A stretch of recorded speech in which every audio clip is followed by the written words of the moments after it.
these are my friends. Come along with me, see how the story ends. This episode is brought to you by North Spore. Ever wondered what secrets lie beneath the forest floor? What if I told you there's a hidden kingdom waiting to be explored right in your own home? North Spore is your getaway to this magical world. Whether you're a beginner or a seasoned mycologist, North Spore has everything you need to cultivate culinary delights, medicinal powerhouses, and even a little mind-expanding magic. Unlock the power of fungi with their top-notch spawn, easy-to-use kits, and a treasure trove of knowledge. If you're ready to embark on your mushroom journey, visit northspore.com and discover a community of passionate growers, expert resources, and endless possibilities. It's time to tap into the ancient wisdom of fungi and transform your world. Be sure to use code PROFESSIONALHIPPIES for a very special discount to fuel your fungal exploration. North Spore, where wonder grows. Open wide. Hey, you guys, welcome back. Another week, another dollar, another episode of Professional Hippies. Hey, if you're joining us for the first time, next week, we're going to have on an expert. This week, we're going to play the part of the experts. Probably not even really. Hey, listen, we are professionals in our day job. You're catching us in the day job mode right now. But we're kind of hippies too. So if that's your jam, hang out with us. Maybe take a lunch break. Or don't take a break because taxes. Am I right? We're experts at bullshitting. I think we're pretty good at that. Oh, and next week we'll have a really, really good personal shout out from our sponsor. They've loved our baked in ads. It's Magic Mind. You guys didn't pay for this shout out, but I really appreciate the PR team over at Magic Mind. So next week I'm gonna do something goofy with them. I've been taking their stuff. It's been pretty. I liked it. It's been good. I've been taking it right? with my coffee, or just if I don't have the coffee, I'll take that little shooter. Do you find a It's difference nice. with the coffee or without?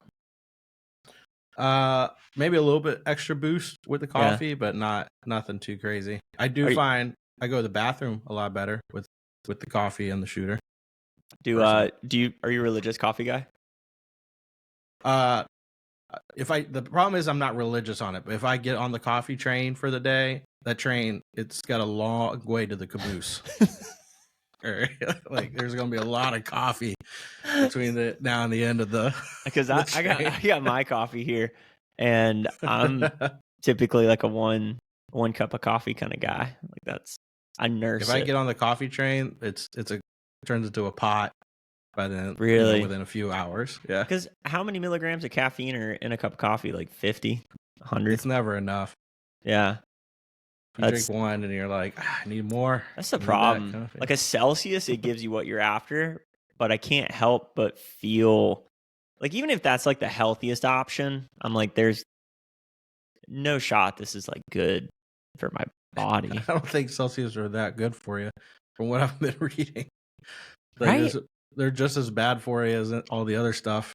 Yeah. Yeah, there's a couple months there. Abby and I got bit by the Celsius bug.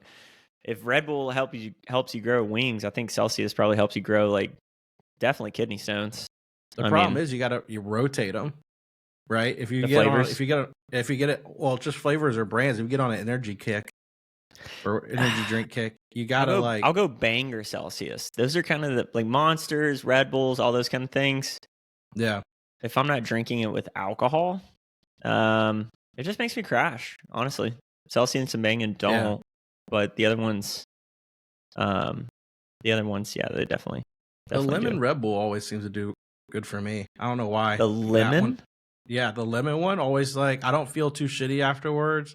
Okay. Like it gives me a nice little boost, and I don't know, that one of all of them, I don't get the shitty crash or anything. It must be the lemon. It's got to be the little tiny drop of lemon juice they put in there. Weird question. Like what do you typically eat like day in, day out, Monday through Friday, working wise? Like what's your staples? Staples, it used to be good, delicious food. Now it's whatever is in the fridge. And what does that look like? Like what do you last couple days? Last couple of days was on a cruise, and I didn't. Fair enough. Whatever was at the buffet, basically. Yeah, nothing healthy there. Nothing. Yeah. Nothing healthy. Yeah, MSC Cruises is not known for good good food at all. But Like healthy food, but probably tasty food. not even healthy food. Like MSC is an Italian cruise company, and of course the shipping container company. And it's kind of funny when you go on their cruise, it's their clientele seems like a lot more Europeans, like a lot of people flying to Miami for it. Mm-hmm. And it's like you go on Royal Caribbean or you go on Norwegian, I feel like they have a lot of different countries' food options a little bit more, just to like change it up. You know, you can have different flavor options on the cruise. But I feel like MSC caters to all these Europeans flying to Miami and going like, oh, we'll give you the American food experience. And it's just shitty food. It's just shitty American style, like hamburgers, hot dogs. Like it doesn't taste fish. good. It doesn't taste good. That's it's what I was very getting bland. at. Okay. Yeah, so it's not healthy and it's not good. But their pizza and pasta are pretty okay.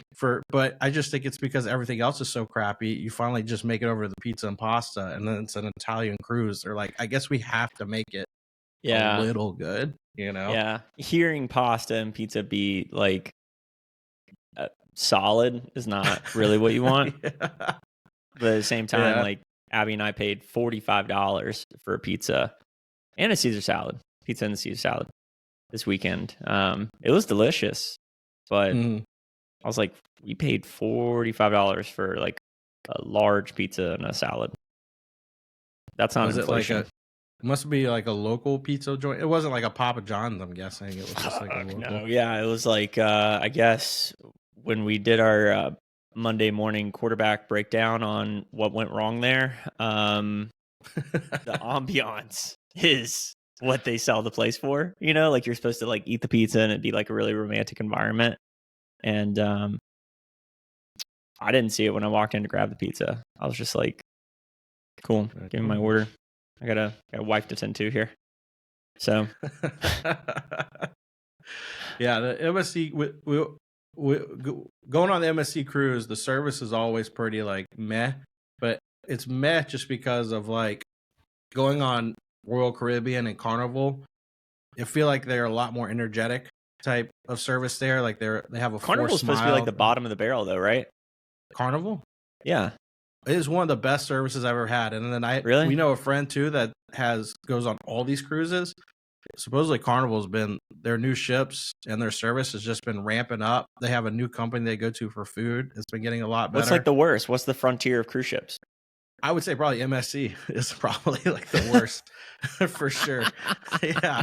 Been on it a couple of times now. Like they are not known for their good service or they're like, you will be on a boat, you will have a bed, and you'll probably get drunk. Like everyone, no one's really, the service people aren't ever really smiling. The best part though is like their mannerisms and their attitudes are very real. So you're going on like Royal and Carnival, you can tell like a lot of times there's forced smiles. It's like a Disney. It's like, we don't care. Yeah. The mouse is saying you're having the best day you ever type deal. Like, I'll give you a great example. We went to go to a bingo event, right? And we had to go get the bingo cards, and I got there before everyone else did. So I walked up to the table, the lady handing out the bingo card, and she's like working on something, and I like walked up, and I was like, "Hey, how you doing?" And she went, "Hi, can I help you get bingo cards?" And I was like, "Sure." And then she was like, "How is your ship, your cruising going?" And I was like, "We don't have to do this. You could just get it to me." And she was like, "Great." And she's helped me get the thing. But it like everyone's like, "What can I get you, man?" Like just this very straight attitude. Like they don't force it. But if you take care of them in some way, give them a nice tip or something. Like we went to a cigar lounge, and that was on the ship. And we asked the guy which ones he recommended on the cigar list. And he goes, "Oh, we haven't really had any.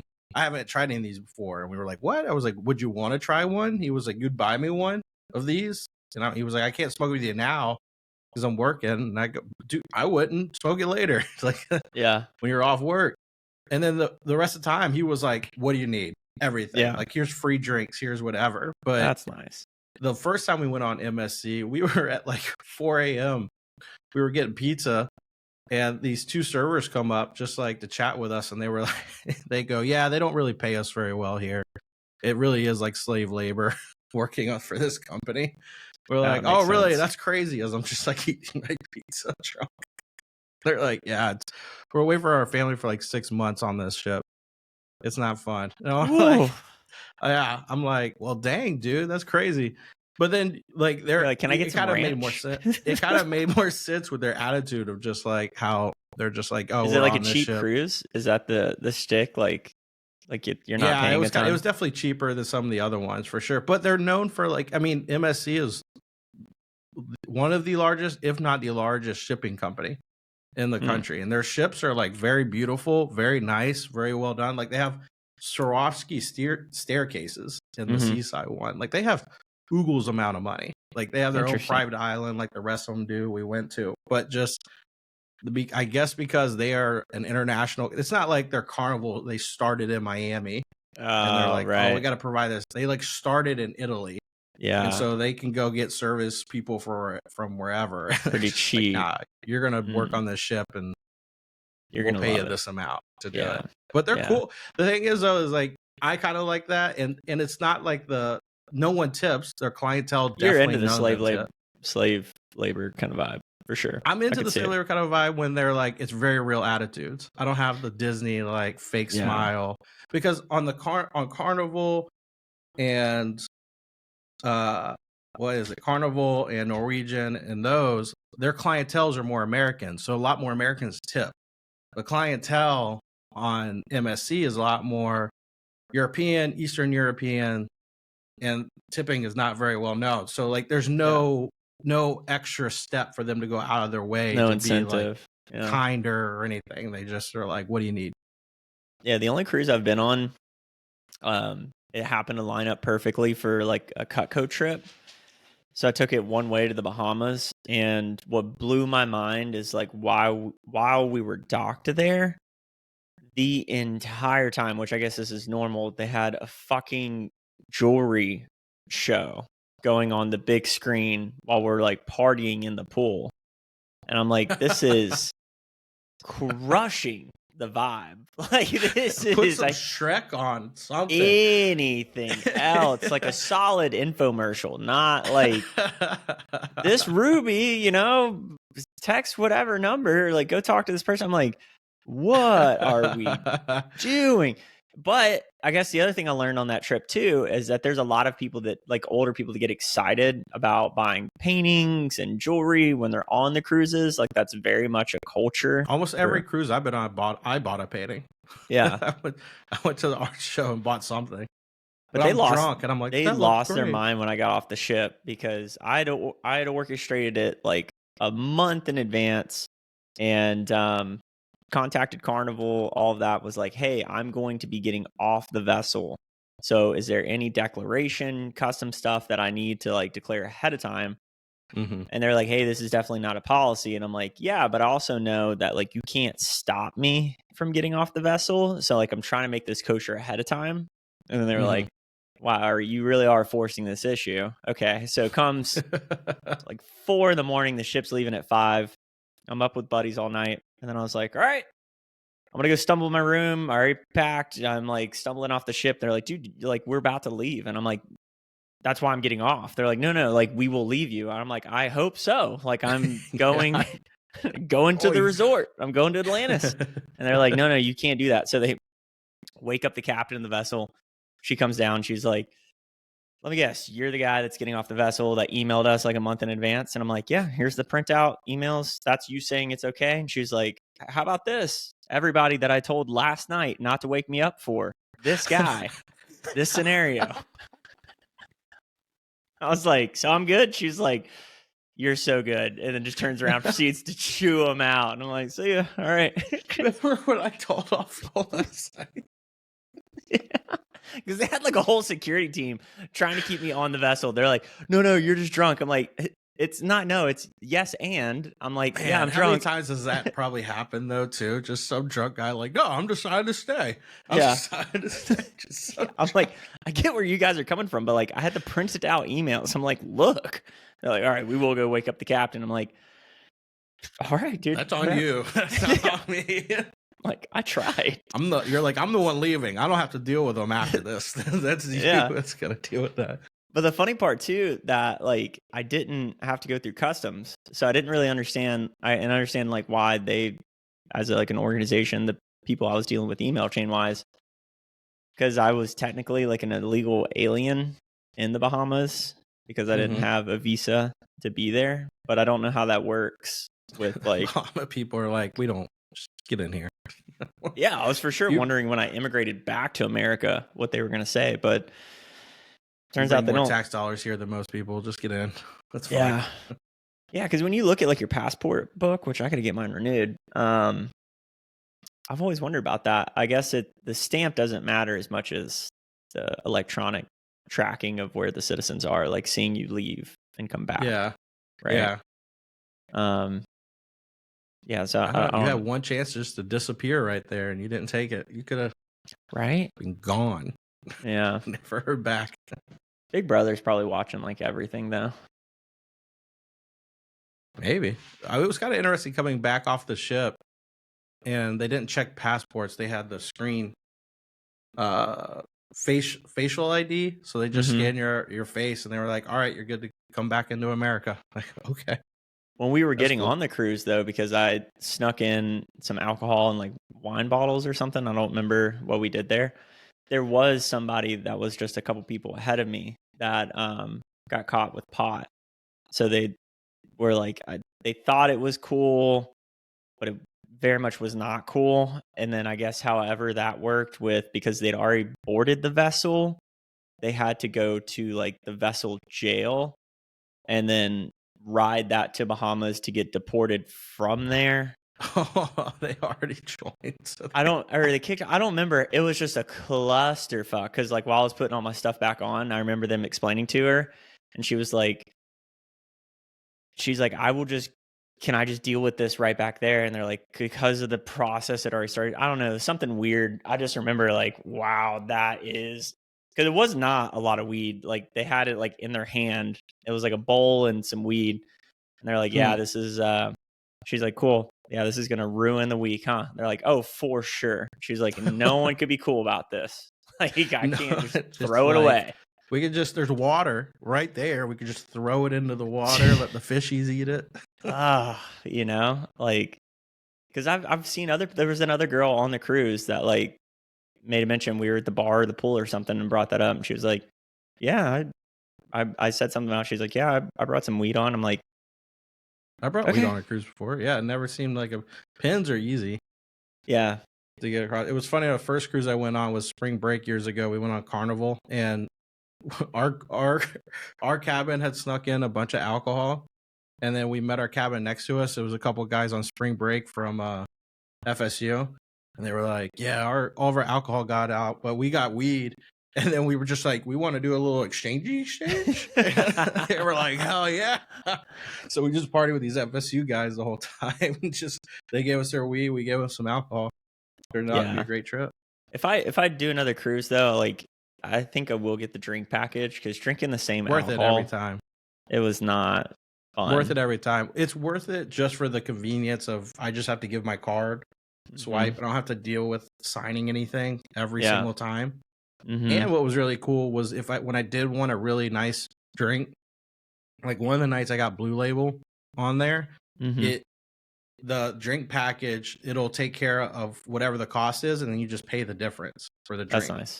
Yeah. So that was really cool. Of like, oh, like a $27 Blue Label turned out to be $17 because it covered $10 like a drink basically. Yeah. Yeah. We went out this weekend and had some drinks, and I remember just sticking with the same thing, and we went to some club in the middle of the day, which is really cool. Like I haven't done that forever. It was like 3:00. Oh, so we left brunch. We were like, hey, let's go to our favorite spot. And we were just hanging out there, had some snacks or whatever. And we're like, let's just go explore Austin. So we're wandering around aimlessly, and we hear this like roar coming from a place downtown. So we're just going towards the cool music, and we hear a roar every now and then. We end up at this drag show. And I think it was the best drag show I've ever been to. When I've been to all of maybe like 5 at this point, but that was wild. It was like honestly hilarious. Like better than Hamburger Mary's in Tampa. I think I honestly only got a I went there for an actual burger and did not know it was like a drag joint or whatever. So like that was a cool surprise, but I don't think they had a drag show going on. But Abby ended up shopping local. They had I think it was called the Big Little Gay Shop or something. She bought like a fan and sticky notes and, you know, some other stuff or whatever. But the show was hysterical. And then we went to the club, and outside we just walked by a place and it was like a basement club kind of thing going on. And I was like, hey, that sounds really cool. Like, how do we get in here? And there was a couple guys outside and they're like, well, are you on the list or whatever? And I was like, no, you just saw the whole thing. I walked by, I heard that looks fun. I can see the lights. How do I get in there? You have good marketing right now. Yeah. And so they're trying to like fumble through whatever's going on. They're like, well, you have to RSV. And the promoter walked by and heard the conversation. He was like, dude, they're cool. Just let them in. He's like, all right, promoter said you're cool. Come on in. I'm like, cool. Promoter's like, yeah, Jesus, dude, get him in here. What are you doing? Yeah. The place is dead right now. So I'm going to try and DJ there, because we ended up making friends with like a consultant of the bar, the audio visual dude who was running the light show, and then like another manager or whatever. And I was like, hey, I don't say this often, but like I can play that music. Like the set the guy is doing, it sounds great. And like, those are the same songs I play. Like, can I DJ here? And they're like, yeah, I mean, I was like, no, like literally your speaker setup, I have that at the house. The board, the speaker, like lasers, I have almost everything you have there. And they're like, oh, cool. Yeah, we'll connect you. I'm like, okay, sweet. Cool. So that'd be fun. A little bucket list. Yeah, that's when we went to part of the cruise. We went to Key West. It was my first time in Key West, and we had a couple that was with us that knew Key West very well. So they were showing us around different spots, and I was just taking mental notes of like, that bar, all right, that bar we're going to. That bar looks fun. We're going to end up in that one. There was we were walking down Duval, and there was a new olive oil place that just opened that day, and ladies walked by it, and I was like, there's a new olive oil place. You like this stuff usually. And they were like, oh yeah. So we walked in there, and then I see a sign like, new IPAs. So I just walked over to the back of the room, and there's two guys standing at the bar, and they're like, oh my God, do you want a beer? And I'm like, yeah. And they're like, dude, we literally just opened like an hour ago. This is our first time ever serving this beer. And like, I was like, I get to be the first one to try this beer. What an experience. I was like the first one to try this IPA and this other one. And they were like, yeah. I was like, hell yeah, dude. Give me 2 of those, please. That's like a bucket list thing I didn't know I ever wanted to do. I didn't either. Right? I was like, I get the first to try this. And I was like, can I get a sample? Yeah, dude. And I got a sample. I was like, I'll take one of each, please. Thank you. Nice. And I was so like, cool. And I was like, guys, I have a bachelor party coming later this year. We'll swing by for sure later. It's just a whole huge shop of like olive oil, and then they just allow these two guys to have like a little spot in the back to serve their new beer. And I was like, that's awesome. That's so cool, man. So you guys went from Miami to Key West and somewhere else, like a private island? Miami to Key West, and then MSC has a private island called Ocean Cay, out in the Bahamas. It's just a small island they got out there. How long did you spend in Key West? A day. Yeah, we spent most of the day there. We went to Hemingway's house. That was cool. Saw all the cats everywhere. Mm-hmm. That was. Did you go in the house? Yeah, we went around the house. I wanted to go to it, but we didn't have cash. So yeah, it was pretty expensive for, but it was cool just to see that. And then we went to the riding room, and I was, we've been doing all these tours around, different fancy houses, the Biltmore, or if you went to New York, a fancy house up there. And it's kind of funny going to each of these like famous people's houses, and the guys there's always a man cave. No matter what, there's a man cave to way back in the day. He had his writer's room, so the rest of the house, his core Hemingway house, you could tell his wives had like put up different decor and done fancy things. But you get to his, and it's like African safari stuff and like different deer along the walls and everything. His space to write in. His man cave, yeah. Yeah, and you see like it's kind of interesting seeing different. Like one of them we went to was in the Biltmore was more, books. Like he really just liked to read, and he had like a man cave. You could smoke cigars in there or whatever. And then there was another one where it's kind of more loungy, beachy vibe. It was just like it's kind of funny that even way back, even the rich and famous guys have their own little man cave. Like, don't touch my space. I love doing the tours like that. Like when we were in France, I think that's where the Palace of Versailles is. Yeah. And I had to remind myself so many times on that tour. I was like, this is someone's house? You're just like looking around. You're like, this dude built this to live in. And they're like, yeah, I mean, it's 60 rooms. That's what the Biltmore feels like in Asheville. Yeah. You're like, I wouldn't want a house this big.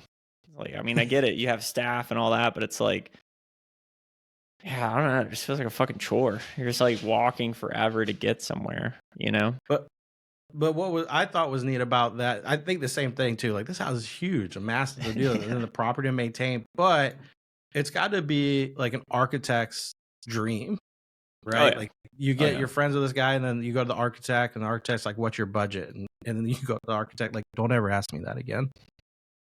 like seeing the marble everywhere in some of these places, you're like, especially the old houses, you're like, how did they put that much marble in here?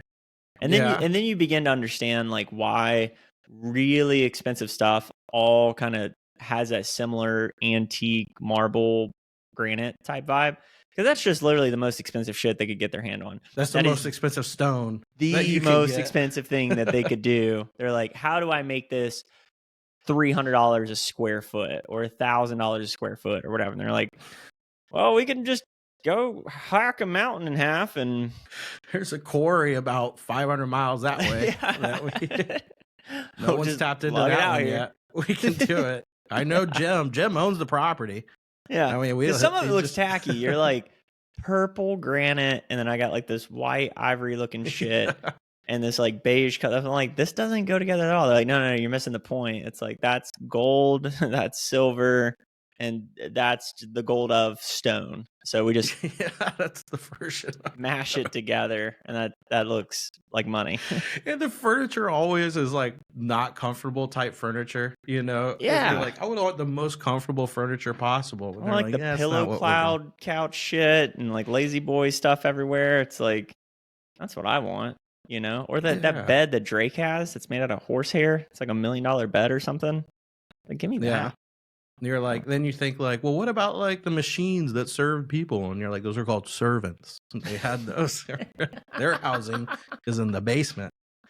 I do remember one point on the tour, because I asked the lady, like, I had to pee really bad. I have like the world's smallest bladder. Right before we start the tour, like I was like, hey, give me like a 2-minute warning. She did. I ran to the bathroom, and I'm like, cool, I'm good. It's a 45-minute tour. We get to the 35-minute mark, and I'm like, hey, 10 more minutes? She's like, yeah, can you like hang in there 10 more minutes? I'm like, 10? She's like, yeah. I'm like, okay, cool. We get to the 15-minute mark, and I'm like, I can feel the piss behind my eyeballs. Okay. And so I'm like walking around with this water bottle, and I like peek behind the curtain. Like, I mean, we are in the most inappropriate place, but I'm like, those have to be $1 million curtains, and I'm about to piss behind them or on them. Like, I could not hold it anymore. And so like I dipped behind the curtain. I was like, I can't do this. I will go to jail here. And so then I'm like, okay, hey, tour guide, you told me 10. It's been 15, maybe 20. I told Abby, I'm like, I got to use the bathroom. She's like, are you serious? I'm like, I look, here's the protocol I followed. So they tell me where the tour is.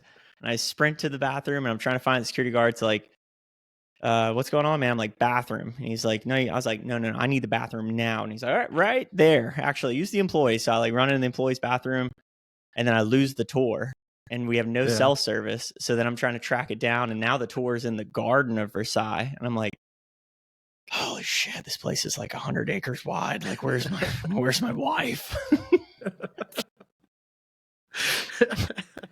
Versailles got my wife. Damn it. I'm like, dude. She was so mad. When we got back to cell service, I had like 16 missed calls. I'm like, no, that's on me. That's on me for sure. I'll own that one. Like, I love going to places like that and asking security guards because security always looks bored because like who's trying to jack any of this stuff, or do whatever. So we were at the Biltmore, asked security, and I walk up to him. I was like, "You ever deal with like drunk people, like pretty?" Because they had a bar there. And they go, "Oh yeah, occasionally we've had to like pull some people out that are just being drunk, or it's a family place too. We want it to be like nice." And I go, "All right, what about stealing things?" And they were like, occasionally you get someone that are trying to steal stuff, right? Because of like someone tries to sneak a spoon or something, and they get taken right to jail pretty quickly. And I go, all right, hear me out. I'm pretty rich, dude, and I want that painting in that hallway right there. I got a helicopter SWAT team. Yeah, we're flying in, and he just starts laughing. I'm like, you think I'm kidding? I'm feeling you out right now. Let's see what can happen. I'm like, I'm the Prince of Arabia, and I want that painting in there. So I send my team, and you got a big enough land. I'm flying in. I'm dropping right on the lawn, bro. He goes, one, they'd already know you're coming because we've got like this is Asheville's moneymaker right here. So they're like, we already know you're coming. And then two as well, they'd wait till you land, and then all of a sudden you'd have other helicopters down, like pointed down, ready to take you out.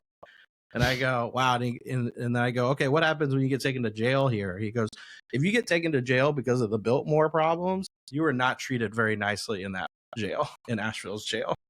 He goes, that's what pays for most of our salaries here is Biltmore money. Yeah, I could see that. Also, it's like sometimes when you're on the tours, you're like, I feel like security could be a little tighter here. Like there was a kid that was on a museum tour, tripped and punched a hole through like a $3 million painting. Oh yeah, I remember that. Or something. Like, I feel like, that could have been avoided. Yeah, he was saying if your hand goes across the rope that they put in there, all these people, he goes, you see all the people, the older people standing around the room that are just like, if you have questions, ask them or whatever. They're also there to like that radio to us. This person is trying to like, they put their hand, if you put your hand across, you're immediately gone. There's no ifs, ands, buts. Why'd you do that? Just out. Yeah. Yeah. Like when we toured the Louvre in Paris. Sounds like a bathroom to me. Dude, there's so many things where I'm like, I could just touch that. I shouldn't be able to touch that. Like that thing should not be touched. And I really want to touch it. Other stuff where you're like, yeah, I get it. I wouldn't want to touch that.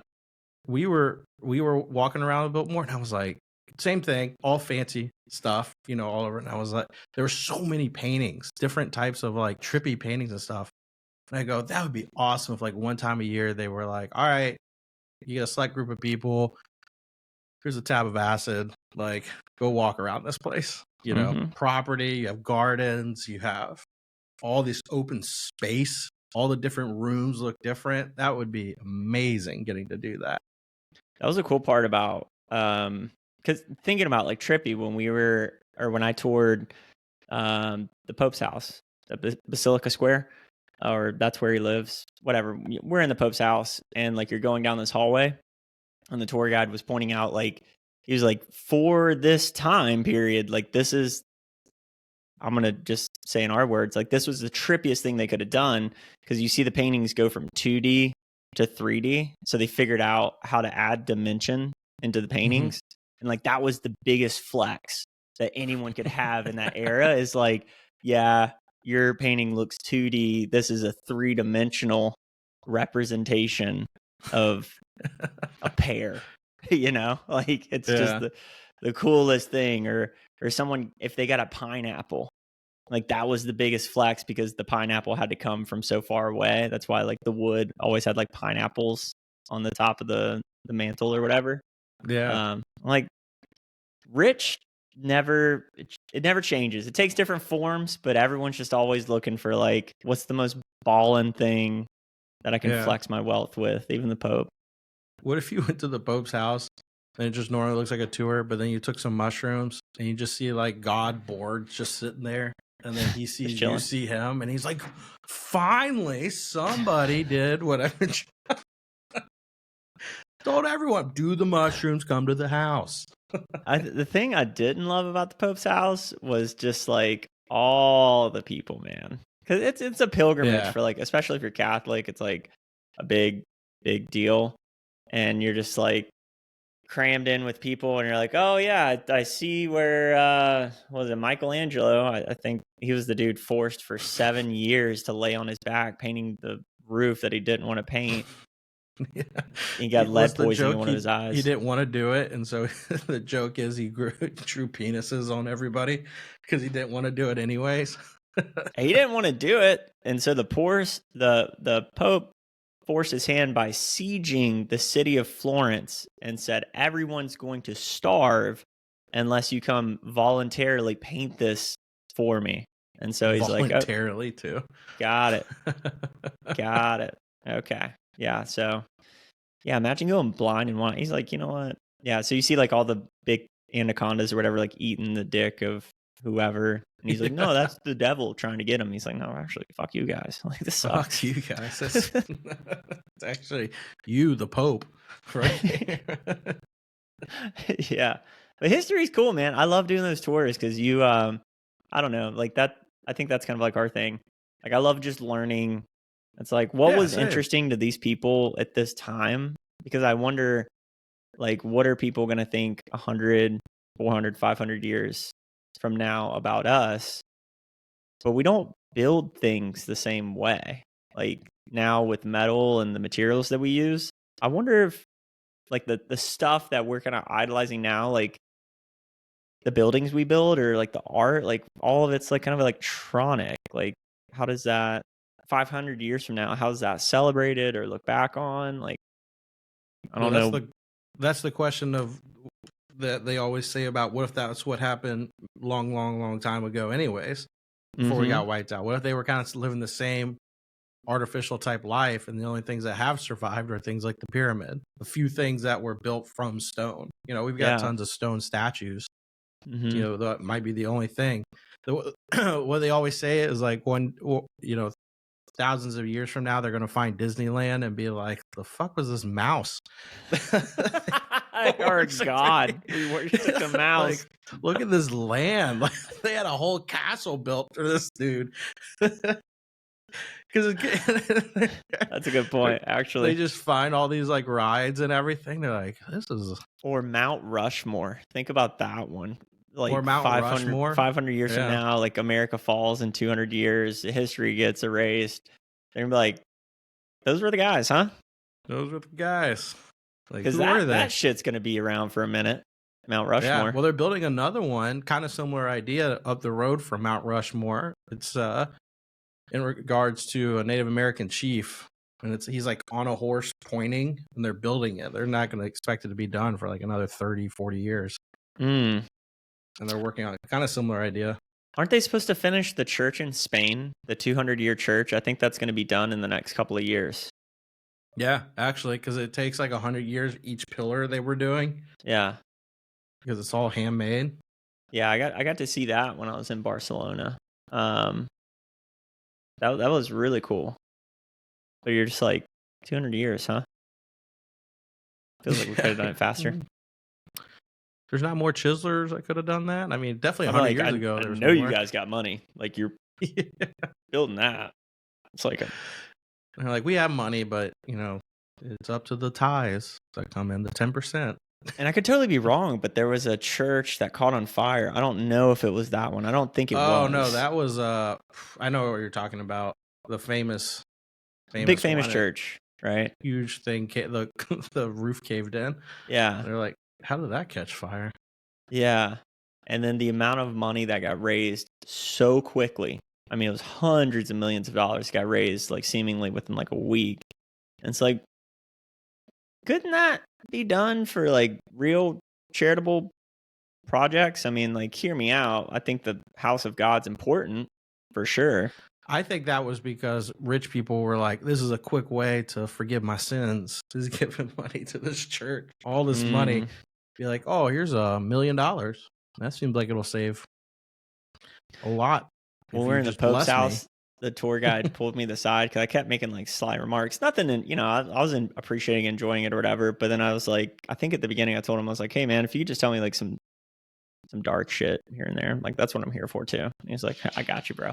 So we get to like the main area where it's like the statue of, no, not statue of David, the Mary. It's like Jesus with Mary or something. I don't know. Like some protester knocked off the nose. It was a big deal. So now it's behind a glass wall. So it's this giant hall, atrium kind of vibe. And so he pulls me aside and he was like, hey, do you see the marks in the floor? I was like, yeah. And a couple people got more interested. And he's like, so if you look at the marks and with the Roman numerals, what they did when they built this house, this church for the Pope, they made it so big at the time. And what they did is they put lines in the floor so that you knew the next closest house of God is that much smaller than the biggest house of God in the world. So they literally had a dick measuring contest on the floor in the house of the Pope so that you knew without question the most God fits in this room. Most God. We have the biggest God. He fits in the biggest house. I'm like, oh, I couldn't tell with all the fucking gold around the place. Like, yeah, if God More was a people gold like digger, our God dig than it. any other God, just to let you all know. And if they don't like him, we kill them. Yeah. So. Each their own. Each their own. Yeah, so that brings me up to my next point. OnlyFans. And I really think, man, our new God.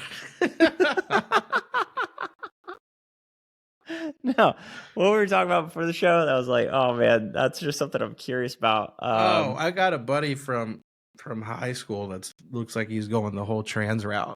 Yeah, right. And his wife, it was kind of funny. He was like the super Christian boy, and she was like the emo girl, and they ended up getting married and having kids. Mm-hmm. And she's now starting an OnlyFans, it looks like, from her recent post.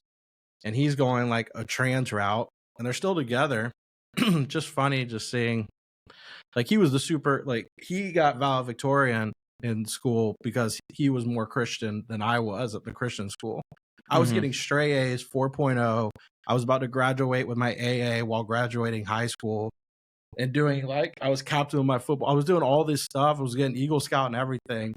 He just went to the youth group more often than I did and had like a 3.8 GPA.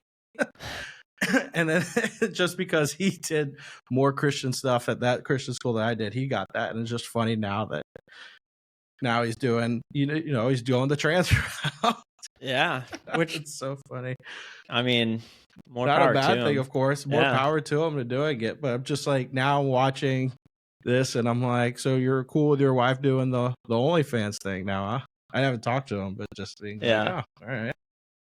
Yeah, that's the interesting thing to me is like if you're in a marriage, and there's no doubt like people feel trapped in their bodies, like they want a different identity, regardless of like the politics and the conversation around that.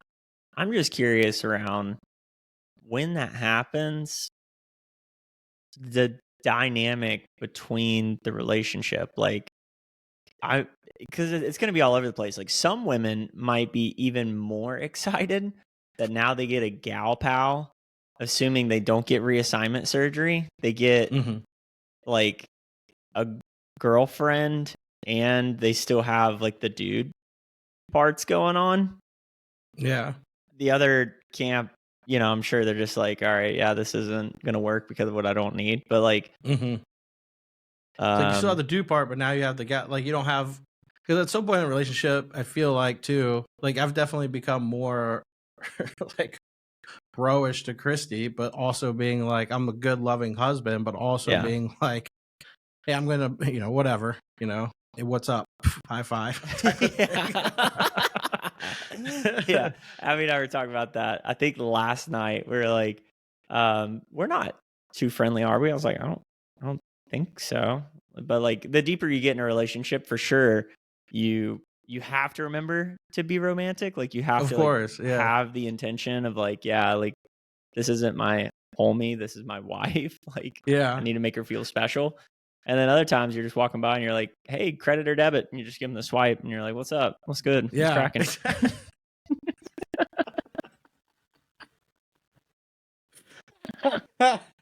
Predators. But then Yeah.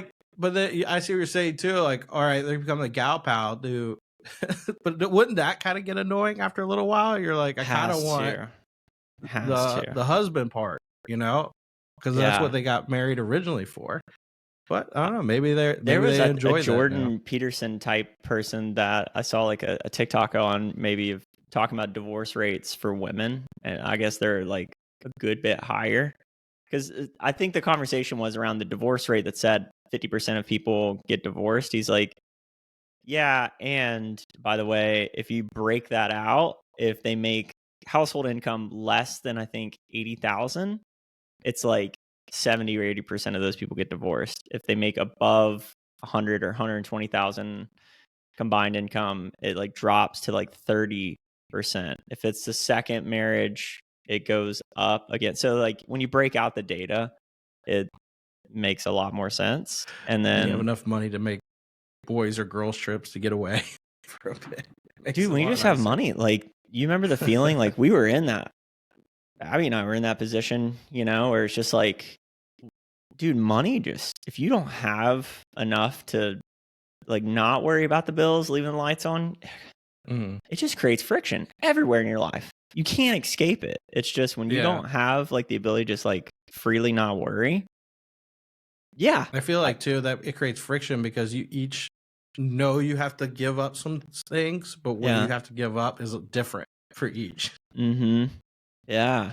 So it's like I can totally see how money is like the number one reason people get divorced. And then you have like the same sex conversation, like women and why they get divorced. It's like women. I think lesbian is way higher of a divorce than what I read. Then what about gay men? I think it's the highest divorce rate. I wonder with women, it's got to be like getting on each other's nerves and not having the grounded energy. And with men, gay men getting divorced, it's got to be that they're so, what's the word? Not prolific. Like, I feel like gay men getting divorced doesn't happen as much because they're like, we can just not see each other anymore. What do we have to go through the divorce process? Yeah, no, I'm genuinely curious around that. I'm sure we could pull up stats, but scandalous isn't the word either. But I'm sure gay men, the reason they probably get divorced because they go and fuck other dudes, right? Whereas like women would be much more committed to each other, but probably like constantly around each other and create tension that way.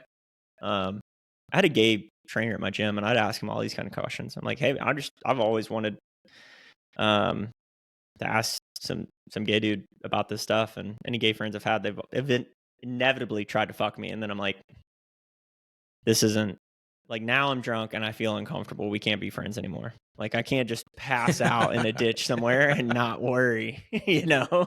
It's like, yeah, I was like, I had a lesbian friend, and she always seemed to date older women, but the older women were pretty good looking. Like they were blonde, good looking, and I was like, you know, and my lesbian friends also pretty good looking, but a little bit more around my age, and I was like, hey, like, how, like these are people with the older women I'm talking about are like people that had country clubs, they own yachts, stuff like that. And I was like, what's going on here? Like, how are you able to pull this so often, like so many times? She goes, in the lesbian world, I am the hot piece of ass when it comes to like, because most lesbian women are very butch. They look very butch. They're on the heavier set side. Like she's like, that is a very common thing. So like in this world, I am the gold baby that everyone's going after in this space. I'm like, you're a little gold digger. She's like, fuck yeah. Why wouldn't I be in this space? You know? So I'm like, hell yeah, I like that. Yeah, I went on yachts with her. I don't know, I might have mentioned on this before. Christy, we were on one of her ex-girlfriend's boats, yachts. Christy was laying in my lap, and we were right next to the captain. She was telling the captain's telling her skipper to help get the rope ready to depart the boat. And I saw this older, good-looking lady just whipped this huge yacht right into the boat slip. I just watched this all happen, and I was like, Chrissy, if you ever want to know what really turns me on, that was one of the hottest things I've ever seen right there. She was like, oh, shut up. And I was like, hey, don't get mad at me for watching awesomeness. I was like, I might go lesbian too if this is what you get. Shit. Let me ask you this. Has a man ever done anything? Have you ever seen a man do something and you question your sexuality? Or you're like, I could be gay. That could have been a man, and I would have saw that, and I would have been like, that was amazing. Just seeing the easiness of parking that bad boy right into the slip. I was like, that was awesome. Right there. Yeah. I get that. That was a really good answer too. 'Cause I was racking my brain. I'm like, I can't think of a single example. You know, I've never seen a dude fix something and go, oh god, that turned me on. Yeah, I've never been like, oh, that was awesome. But like that could have been a dude. That was seeing that bad boy back up into that slip so smooth, like, oh, it was so nice. The benefit was just a hot older woman. Yeah. Yeah. Oh man. Holy shit, that's funny. Oh man. Mark that clip. Yeah, I can't think of a stronger close than that. I think that's a great landing spot there. I feel complete.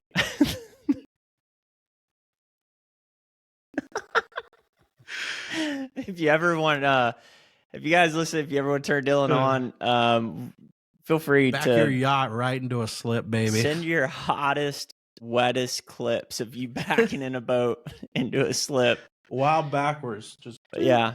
That was great. That'll be essentially ASMR. Professional hippies.